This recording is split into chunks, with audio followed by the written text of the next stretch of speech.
1892 সালের 26শে নভেম্বর সংবাদ প্রভাকরে একটা ছোট্ট খবর বেরোলো।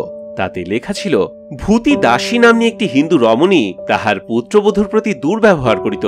তজ্জন্য সে অভিযুক্ত হইলে আলিপুরের পুলিশ ম্যাজিস্ট্রেট তাহাকে 1 দিবসের জন্য কারাদণ্ড এবং 20 টাকা অর্থদণ্ড করিয়াছেন। এই ছোট্ট খবরটাই তৎকালীন বঙ্গ সমাজে আলোড়ন ফেলে দেয়। বউ মারলে সরকার শাশুড়িদের বিচার করবে, শেষমেশ এমন দিন দেখতে হলো। এই নিয়ে সেকালের অন্দরমহল তো তোলপাড়।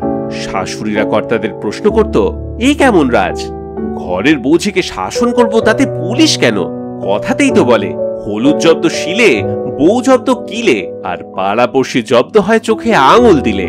কিন্তু কর্তারাও নিরুপায়।